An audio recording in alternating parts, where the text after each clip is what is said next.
Bora mudar de assunto e falar sobre Galopo, que já esteve nos planos do Rosário Central, do Boca Juniors e agora também do River Plate. Informação do site El Craque Deportivo da Argentina dá conta de que Marcelo Gallardo, técnico do River, entende no Galopo o nome ideal para substituir Nacho Fernandes, aquele mesmo jogador do Galo que era do River, foi pro Atlético e voltou pro River. Nacho tem perdido o condicionamento físico, não tem sido mais capaz de competir em alto nível até por conta da idade e pode acabar se mudando para algum clube menor na Argentina. O Ginásio La Plata é uma das possibilidades. E para substituí-lo, de acordo com a apuração desse site, o Galopo surgiria como plano A.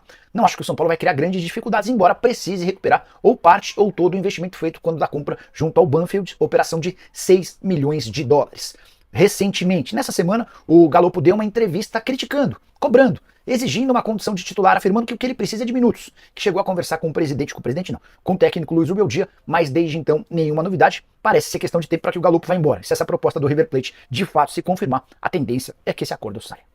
Preciso falar sobre mais uma treta envolvendo o avião de Leila Pereira, aquele mesmo, que ela havia comprado para que o Palmeiras pudesse viajar. Mais do que isso, a Leila viu na possibilidade de ter um avião para sua empresa como uma grande fonte de receita, mais uma, de negócios. Afinal de contas, ela pretendia levar a delegação do Palmeiras para os jogos e também de outros times brasileiros. E é justamente por levar o Vasco para algumas viagens do Campeonato Brasileiro que ela tem sido alvo de críticas de opositores no Palmeiras e de uma preocupação da ANAC, a Agência Nacional de Aviação Civil. A reclamação da ANAC tem a ver com o fato de a empresa dela, a Linhas Aéreas, ainda não ter todas as licenças para fazer táxi aéreo. Já a oposição do Palmeiras entende que ela não pode transportar um rival como o Vasco sem qualquer cobrança. O Vasco fez 3 viagens no Campeonato Brasileiro, contra o Internacional em 7 de julho, contra o Atlético Mineiro em 21 de julho e contra o Grêmio em 28 de julho. Dentro da oposição do Palmeiras, há uma preocupação em relação à proximidade de Leila Pereira e José Roberto Lamacchia com o Vasco. Não à toa, a gente chegou a contar para vocês meses atrás que o Lamacchia chegou a cogitar a compra da SAF do Vasco e também os name rights do estádio Cruz Maltino. Diante desse cenário, a Leila Pereira se pronunciou, afirmando que de fato permitiu ao Vasco fazer 3 viagens, que o Grêmio também chegou a viajar no avião dela, além dela ter utilizado esse avião no resgate de animais que eram vítimas das enchentes lá no Rio Grande do Sul, informação que foi contada em primeira mão pelo pessoal do UOL. O que você pensa sobre o tema? Ela é dona de um avião, cede para o Palmeiras. Ela pode ceder também para outros clubes sem custos? Deveria cobrar? A oposição está certa de reclamar ou não tem nada a ver? Já usa o espaço para comentário e deixa registrada a sua posição. Só para completar sobre o Palmeiras, Leila Pereira foi convidada pelo presidente da CBF, o Edinaldo Rodrigues, para assistir a partida dessa terça-feira em Brasília contra o Peru e estará presente em um dos camarotes. Preciso falar agora sobre o atacante Ryan, que vive seus últimos dias com a camisa do Vasco. Já havia contado para vocês que o Anderlecht da Bélgica segue interessado no jogador. Na metade do ano, uma proposta de 8 milhões de euros foi recusada. Nessa terça-feira, o jornalista italiano Nicola Schiro afirmou que a Fiorentina também prepara uma proposta para o Vasco. Conversei antes de gravar o vídeo com o dirigente vascaíno, ele assegurou que até agora ninguém no Vasco foi procurado pela Fiorentina, mas que o Vasco precisa de uma grande venda e hoje o principal ativo do atual elenco é justamente o atacante de 18 anos de idade. A pedida do Vasco não será inferior a 12, 13, até 14 milhões de euros, vai depender muito do desempenho do atleta nessa reta final de temporada. O fato de o Vasco passar por uma enorme crise financeira, especialmente por não ter tido os aportes da 777, só aumenta a necessidade de uma grande negociação e hoje a bola da vez é justamente o Ryan.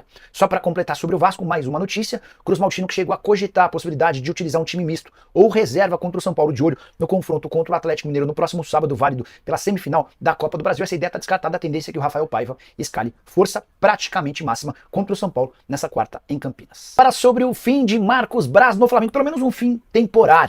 O vice-presidente de futebol do Flamengo admitiu que está de saída do clube. Ele participou nessa segunda-feira do lançamento da candidatura de Rodrigo Dunsch. E apesar de estar participando desse movimento, ele já percebeu que não terá cargo com o próximo presidente do Flamengo se o grupo da situação vencer a eleição. Marcos Braz chegou a dizer o seguinte, abre aspas, desde 2019 eu falo que sairia junto do presidente Landim. Nada tem a ver com o Rodrigo Dunsch, simplesmente é um ciclo que completei. Tenho certeza que os números me absolvem. 3 títulos brasileiros, ele inclui também o título de 2009, duas Libertadores e ele completa. A gente ganhou muita coisa, saio com a sensação de dever cumprido, mas no dia que eu voltar, será para ser campeão do mundo, fecha aspas. Então Braz admite que é um fim do ciclo, que ele já entendia que era hora de sair, mas já faz planos de voltar, cogitando, sonhando com um título mundial. O Braz também foi perguntado sobre Hugo Souza, goleiro que pertence ao Flamengo, está emprestado ao Corinthians. O Braz respondeu, abre aspas, tá faltando pagamento, só isso. Isso precisa ser resolvido, não tem problema algum. Agora no domingo, o que eu posso falar é que se ele jogar de novo, são mais 500 mil reais de multa para o Flamengo.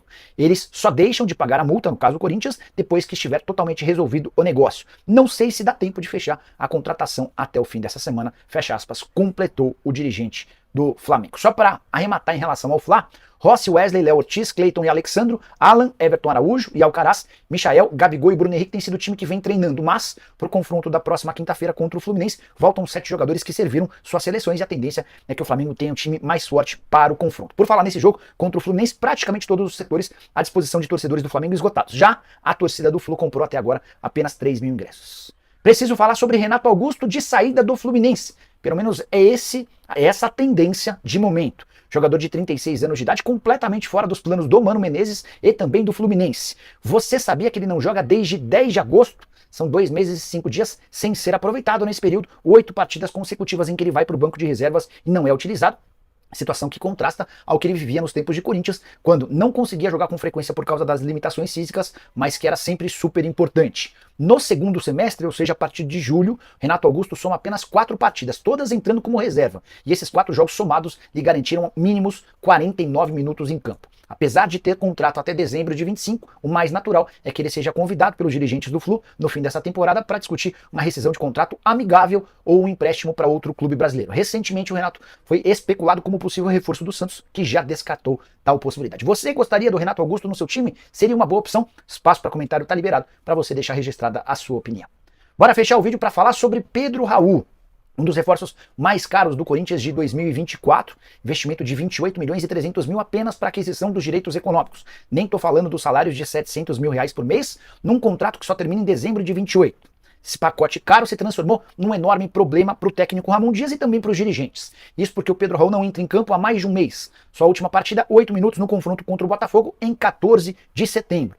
Desde então, o Corinthians disputou mais 6 partidas. Em 3 delas, o Pedro Raul ainda foi para o banco, 2 vezes contra o Fortaleza, uma contra o Inter, e em outros 3 jogos ele foi cortado até do banco de reservas contra Atlético Goianiense, São Paulo e Flamengo.